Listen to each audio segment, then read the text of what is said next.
Hello everybody and welcome to another episode of the Path of Champions here. Today we're going to be playing with Ahri and beating Zed. As you can see here, the first things that I decided to do was try to get the power up. And my power up with Ahri, as you saw last time, was to notice what are the strengths and weaknesses of this deck.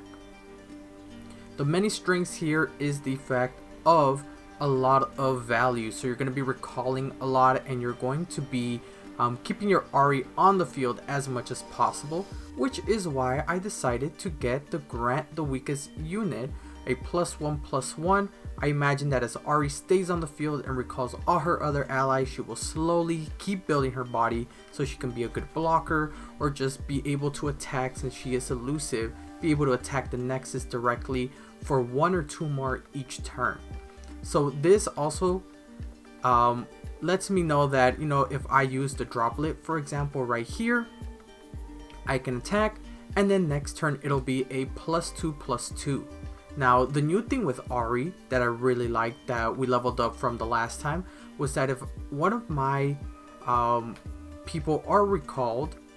Oh, wait, that is something else. Forget about that. I also filmed these on the spot, so there is no going back. Excuse me for that. But as you can see here, Ahri now drops as a 3/4, and I used her special ability, which is to refill the spell mana from the last time we played. It is a very good opportunity, and check that out. I'm able to recall the people, and then my Ahri gets a +1/+1, which is very good, especially for a 1-drop droplet. For a 1 mana droplet, it's able to block however I would like to, and with that I'm able to also secure another +1/+1 with Ahri in the next turn. You can see that this is just a lot of value, and I'm wondering whether I should recall or not. I don't think so, because Ahri is now able to attack twice. Totally okay, since look at that, I'm able to then bring out my 4/3. My 4/3 is really good, but at this point Ahri is so big that my 4/3 is actually the weakest that I have. You can see that I'm going to recall. However, I'm also going to recall her elusive unit, so I can be able to use the 5-drop ephemeral. Since I noticed that they have no mana, I'm able to just chump block with that ephemeral to avoid having my elusive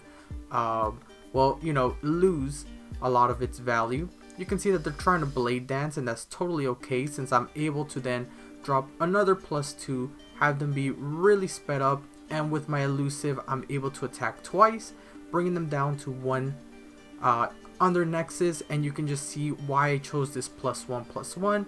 We're dropping easy unit targets for Ahri to then bounce back, and at the same time have her keep getting buffed up, as the end of my turn leaves me vulnerable. But it makes one of my champions, which is Ahri, a 8/9. Now you're noticing that right here I didn't really have a lot of good things, so I was able to roll and get the aspiring mentor, as well as getting the Zoe. I was first thinking, who should I get, but I believe I get Zoe for one specific reason. Again, the round star +1/+1. If I'm not able to draw a Ahri or a droplet or any other 1-drops, I can then use Zoe, right? The other cool thing is with the aspiring mentor, I can slowly buff up units, but I decide the Spacey Sketcher is a little bit better because it's a better chump blocker, and since I have a fleeting card anyway, it basically gives me a free +1 as I grow out my field. I give a +1 to my elusive because I know that I'm going to be attacking with it slowly. I notice right here that they are not going to be using their fleeting card, which means I'm free to block with Ahri without feeling like they are going to swap the ephemeral with me. The other cool thing about that is because she is summoned and gets to refill the spell mana, I basically always have my death mark activated, and because I gave them a spell shield, my main unit, which is Ahri, is able to be protected at least from one of the turns, right? Which I really like. You can see that recycling aspiring mentors is another reason why I chose this unit. It is as soon as I play him from my hand, so that is what I really like. I trade a few things here, but right now you can see that I am really growing, and I'm really looking to see what else I can get. You see that I drop down my 2-drop as they are trying to remove my spell shield, which is totally fine since they no longer have another ephemeral unit. And you can see here now my Nexus ability is taking its toll. I believe we have the ability that if one of my people are recalled, then the end of the turn happens to recall one of their units. Now I'm not sure if I get that with Zed or I get that with Nautilus, but I'm just going to assume that that's correct for this one. You can see that again, the round end +1/+1 pretty much brought Ahri back to its most back to a 6 health, which is able to then chump block a few things if we really wanted to. I decide not to because I know they're going to do the death mark, and now I can switch my death mark from their unit into Ahri, and then Ahri back into their units. That way she does not die and is able to attack twice into their Nexus and getting that victory. Now this so far you can see is the strategy for Zed, is being able to block with your weak units, and then also being able to secure Ahri's +1/+1 until she is strong enough. Remember, our final person that we're gonna fight is going to be Zed, who is a 5 unit, and I believe it's like 5 or 6 attack. So we want to make sure that we have all our champions or one of our units at least strong enough to take that. You can see here this time Zoe is able to get that +1/+1, right? I think it's a really good thing, and you can see that my health is a little low, which is why I brought in the Tasty Fae Folk. That is something that I got from one of the champion things. The reason I got that is because I knew that this is very aggressive kind of turns, and then I have to be very defensive during their attacking turns.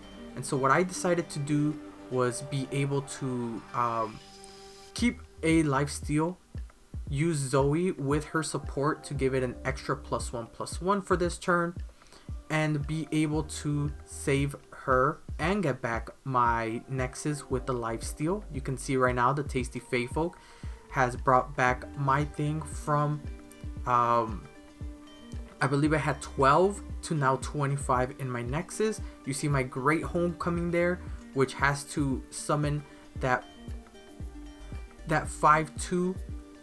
They were gonna make 2 ephemeral copies of it, but I realized that it is better if I just chump block. Right now they have their 6/3. I have no good way of stopping that, so I'm just gonna drop down my little bulldog so I can be able to block it. And I'm looking around to see if there's anything else I should be using as a chump blocker, since I want to use my lifesteal until the very end. You can see here that I'm trying to stun it, get that plus on Zoe, level her up, and next turn will be a GG for one particular reason, and that is because as soon as I summon the droplet, there we go, everyone gets elusive. I wish there was a way to recall my Fae Folk so I can be able to get lifesteal on all of them, but as they were developing the board, I realized this is what they get for trying to overdevelop. It is an AI, but you know what I mean. Check that out. Now I have very strong things, but before I do that, let me make sure that I have a big enough board so I can be able to attack no matter what. And as you can see here, one of the things that you will notice about Zoe is that if you summon her on the first time, she gets so big that by the time she levels up, it's basically game. You hardly ever use her leveled up ability. But what's new in that? Right here I get the Eye of the Horak. I was not able to really figure it out or really use it as often as I wanted to. However, I do use a lot of the Homecoming, so getting that upgrade on it just helps out, especially because a lot of my units are low, so I'm always gonna have spell mana, so making it slightly cheaper is only better. We see here that I skip my turn, and that's mainly because we want to make sure that we have a lot of growth on the Zoe. Check it out, it is a 3-3. However, this match I noticed, because I am not very aggressive,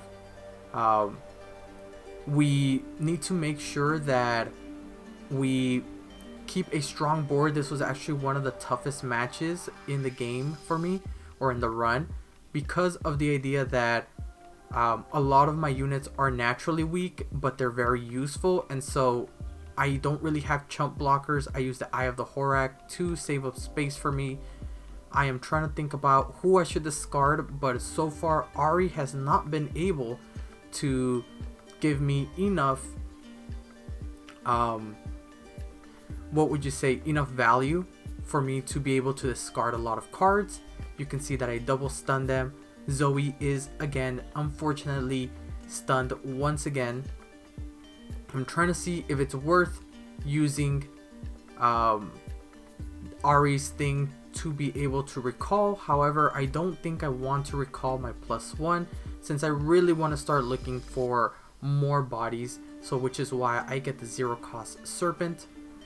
We go on to the next round. I'm able to stun 2 more opponents. I use that as a chump blocker and take another 3, knowing that I now have the Tasty Faithful there. Do I use this Zoe thing in order to stun something? Yes, I do, and that is, I believe, to use their second card to be able to take down a droplet. Not only level up my Zoe, if I knew I should have played it that way, I would have gotten the Tasty Faithful until the very end, so everything could get lifesteal. But as you can see here, I am planning to recall it back with the Ahri, so that way when I summon it back, I'm able to get lifesteal on everything. Now, I thought that maybe they might have something to maybe kill my Zoe or Ahri, so I wanted to get the lifesteal there. However, I don't think that was a good idea. I should have waited, developed a little more board, and then be able to then drop down my lifesteal. But what else can I do? You can notice here that I'm really trying to find some sort of stun in case they want to develop board, but I guess that will wait for next time. I use Ahri's body to block and give me a little bit more lifesteal.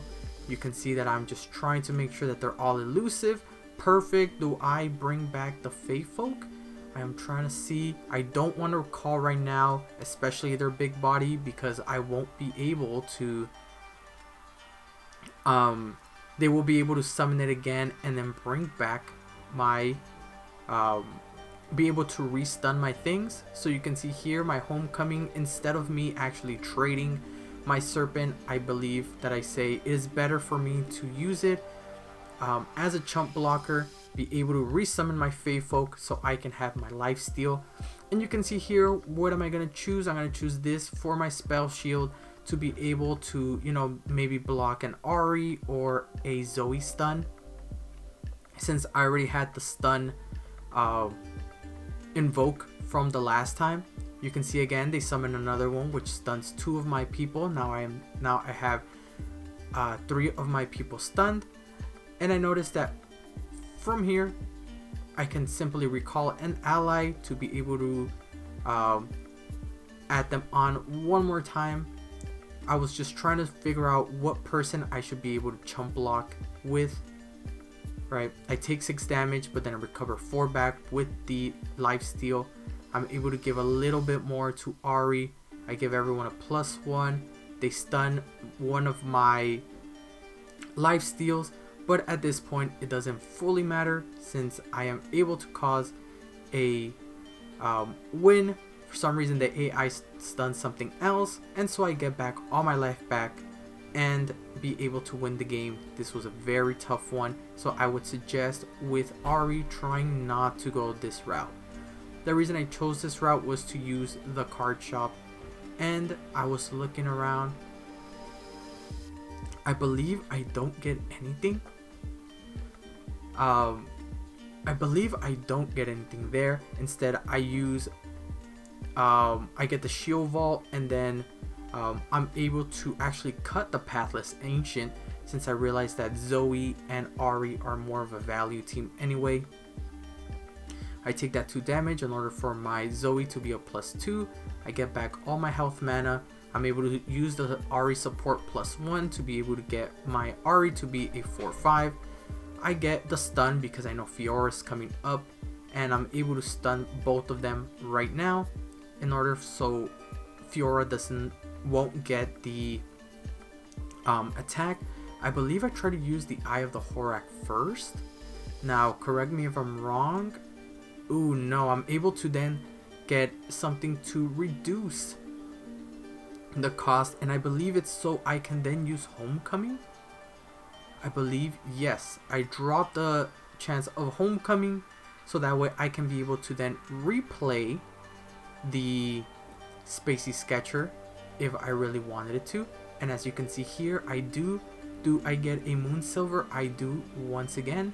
Why do I get the Moon Glow again? You never know what I need, especially right now since my mana is pretty low. I want to make sure that I have as much mana and as much things. You can see here, Fiora, I messed up right here. I really figured that there was a visual glitch. Right now, it was able to increase her life, but I thought she was a 3/2, so I did not expect her to be able to beat my Zoe. That is something that Riot needs to help fix, but you can see here that I help get her. Even though she is stunned, I rather kill her now before anything else. So I kill her, recall back my unit to make sure that I'm staying protected. You can see that now she levels up with her ability, which is if I recalled a unit this round, they recall their weakest unit. Again, now their stun is getting a lot stronger. I need to get more stuns because I believe that they will start widening their board. I really wish I had my Zoe at this point. That was my mistake. But you can see here, I am really trying to beat them. So I pull in their 4/6 and use my Ahri's huge attack from all the turns that it's been on the field in order to be able to kill them. There's really not much that they can do as long as they don't have another Fiora, but they do not. You can see that they're getting the Challenger, but I have the Homecoming, which is something that I will be using. First of all, I spread my board as long as possible, right? One of my innate abilities brings back the thing. I see Fiora. Who does Fiora pull in? A 3/2, which makes a lot of sense, right? You can see that I'm checking out, alright, who is going to die? Let me get my lifesteal back, right? This reassures that the other ones are chump blockers. Oh no, look at that. I'm able to actually use mine so that way they can all be within range of an Ahri attack. You notice that I'm not trying to spend a lot of mana right now.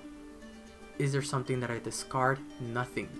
Why? I summon the Zoe. Now it's really good because I can recall back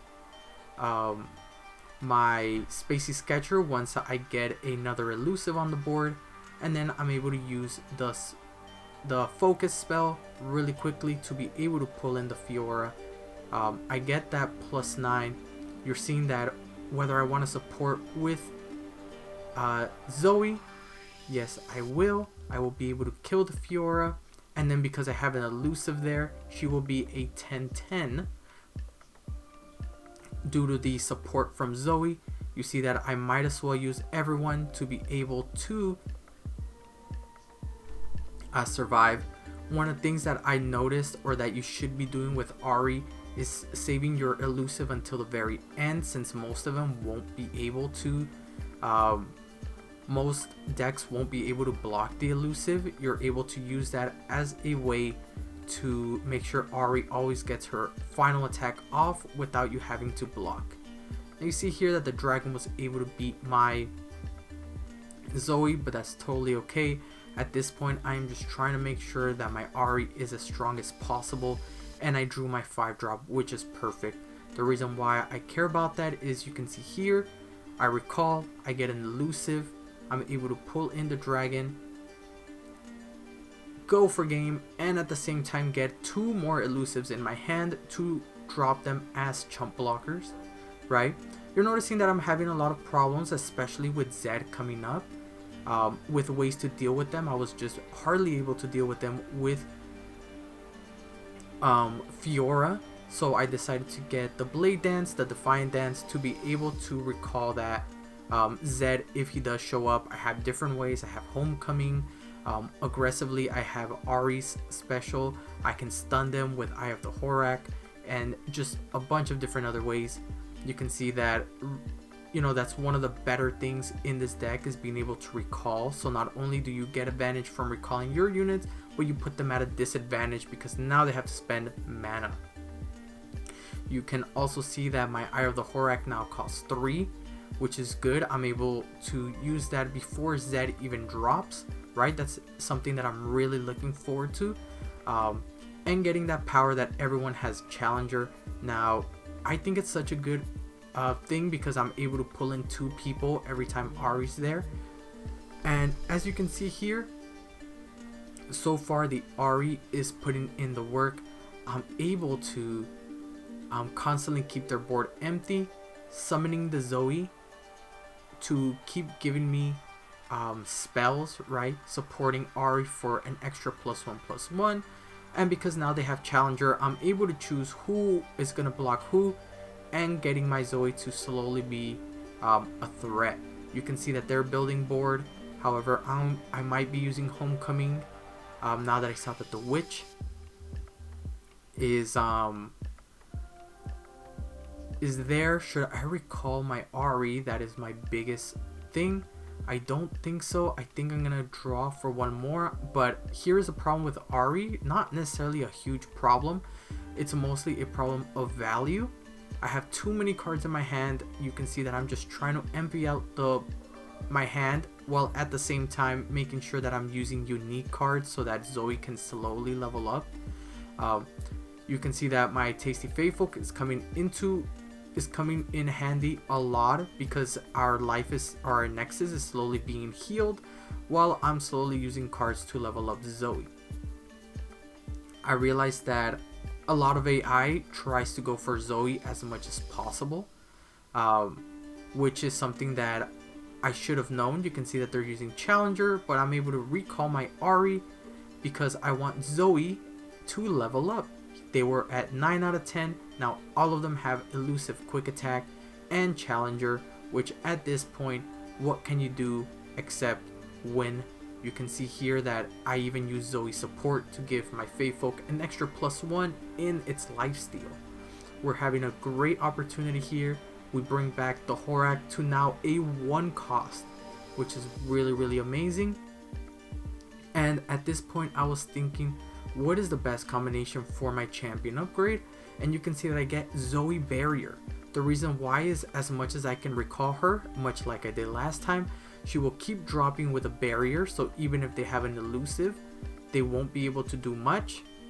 And when she levels up and I recall her, I'm able to then grant everyone barrier before attacking. The other thing that you saw is I got the Flurry of Fists. The main part about that flurry is that it gives a double attack. Now, I don't think I ever draw it, but can you imagine Ahri with a double attack, knowing that she has elusives on the board?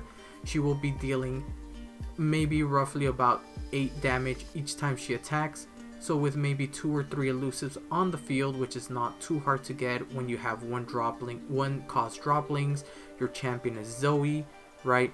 You are able to get some huge output. However, I don't really use that right here because I hardly ever draw it. And this is the other strongest match that I faced. This is such a challenging one because, as you can see, they are outvaluing me. Even with the Blade Dance, they are having insane amounts of damage. You can see that I'm trying to figure out what is the best way. I'm able to block the people, and you can see that I'm just trying my hardest to be diligent with the amount of bodies I put on the field. You see that I draw an Ahri, gives me my mana back, amazing. Drop down a Spacey Sketcher to then get a Snake, I draw that just so I can be able to keep developing the board and use that as a way to clear their entire board with one Ahri. Look at that, right? I built my huge board. She comes in here, does a quick attack, kills him, quick attack, kills him, so much that I'm able to now recycle my Spacey Sketcher. I'm able to draw out the units that just attacked, and build a board back up to 4 units. I did get the unicorn, but I'm not sure if I ever used it significantly, which is why I never brought it up. Sometimes you're forced to take an option, and so maybe that's what I used it for. You can see that I use it for a quick lifesteal, but I don't think it really matters too much. I get a death mark because I think I have a 5-drop in my hand. If I ever get an ephemeral copy on the field, I can then use death mark. Not too bad, right? So I just keep on playing. I use my burst 5 speed to see what I should be doing. I'm trying to figure out what order I should be playing, especially because with Ahri, that order is the most important thing. Now what I should have done is put the droplet at the very end, in case there's any way for them to stop it. But you can see that the droplet Ahri from the last time we played with them, or we battled with them, is still such an amazing way to win. They give you so much value, so much draw. Even when I felt like I was running out of resources, you would just really need an Ahri, a droplet. You get free draws, or you can even do a droplet and a or maybe 2 droplets and an Ahri, and you're constantly getting 3 draws per turn. You can see now that I summon Zoe, things get a little bit interesting. Zoe is one of the best value stuff ever. You can see that because I have 2 5-drops, we will be summoning an ephemeral of the 5-drop, which is not too important, but the reason why is you can see here I finally used the death mark. So I have an ephemeral that turned into a full stack. I use my Eye of the Horak to then stun for the next round because I believe I am going to be winning the next round. I can even bounce back a landmark in order for them to bounce the next thing. You can see that I am using as much of my spells as possible. I just stunned 2 more people, trying to see what I should discard. At this point I have 2 5-drops that I no longer need. I'm trying to make sure that I level up my Zoe as fast as possible. She is so close, yet so far. Really close to there. But before my Zoe even levels up, I'm able to take the Nexus damage by giving Ahri the support from the Zoe. I get a few more things, as well as getting Ahri with the tough. I get my charm because I know that I've been using charm a lot offensively. It gives me a free 2-cost unit now. So you can see, okay, a lot of stun. The droplet is really good. I'm gonna summon the droplet to immediately start trying to hit them, but they're able to summon 2 elusives. My droplet goes to a 2/2, really good, but they are slowly starting to outvalue me. You can see that I gain back some of my attack. And do I want to block with the droplet or get value from it? At this point I think value is the best thing. Easily turn 3 I'm already down half my Nexus damage, and I'm trying to figure out what's the best course of action. I think saving my faithful for next time to be able to give me as much lifesteal as possible is probably the best option. You can see I'm contemplating whether I should get value from an extra draw in the droplet and then use my Aspiring Mentor, or use my Aspiring Mentor as a chump blocker for the next turn. So this is something that I'm really trying to figure out. What do I decide to do? I believe I use the Aspiring Mentor to beat him. Or I can use this Flurry of Fist to get a free Poro and get my double attack from Ahri. What should I do? I decide to just use him to offensively kill him because I know that Zed will be dropping now. and immediately Defiant Dance him. Look at that, an 9-8. No way there's ever gonna be anywhere a way to be able to beat that guy. You notice that I used a Flurry of Fist to get Ahri into a double attack and give me a chump blocking Poro. You can see that I'm thinking whether they're going to be using Zed or not for the next turn. And I decided, well, let me not click any moves. Let me not put down anything so I can keep the Eye of the Horak for at least 2 turns. So if they do summon the Zed, oh, never mind, I'm an idiot. Why am I talking? I decide to summon the Zoe and then use the landmark to bounce back the Zed into their hand. As I try to figure out who I should take, I take that support so I can be able to get my double attack to be extremely strong. Look at that, 10 to their face. Now we're almost at par. I'm thinking, what is the best way to stop the Zed? Well, I have the Zoe stun card. We need to keep the Zed at bay as much as possible. And then I decide to put in the elusive. I decide I have to drop down an elusive to block that, because Zed's effect is if they deal damage to my Nexus, their strongest card deals damage to my Nexus, and so I will be losing 7 if I let that one elusive pass. I use the Eye of the Horak because I know they are going to be doing something crazy. I use the Homecoming actually right now to lose as much of their things as possible. Now, I should not have done that really, but it helps me because now when they want to do something, they will be losing mana, right? Their Zed will be has to come in this turn, and then it'll be stunned by the Eye of the Horak, which is totally fine by me. You will see right now. And I'm trying to just build a board so that way in case Zed somehow comes back, I'm able to keep him there. And then that right there was something I completely forgot, which is Ahri's innate ability. Innate ability of when I recall a person, their weakest unit goes back. That was foresight by me, but that was the luckiest thing I could have done. I'm trying to see if there's any way that I can block this elusive without my Zoe, but then they put down a second elusive. Oh, what can I do? Do I bank on the charm giving me a 2-cost elusive?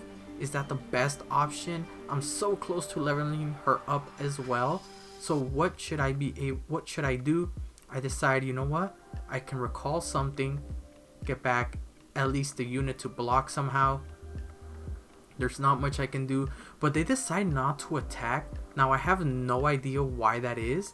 I think it's because my Zoe and Ahri would have blocked them, but I am not completely sure why. But this is a computer, so again, I'm able to attack them, and this should close out the game.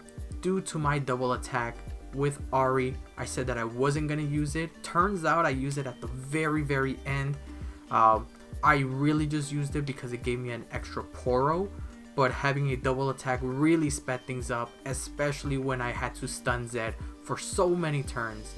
So that is the guide for Zed. Be able to get a lot of control, be able to get some sort of lifesteal. Please get some sort of lifesteal.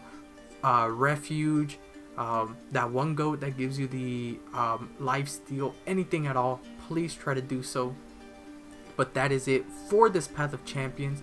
Thank you so much for watching, and I will see you guys next time for my guide on Nautilus. Peace.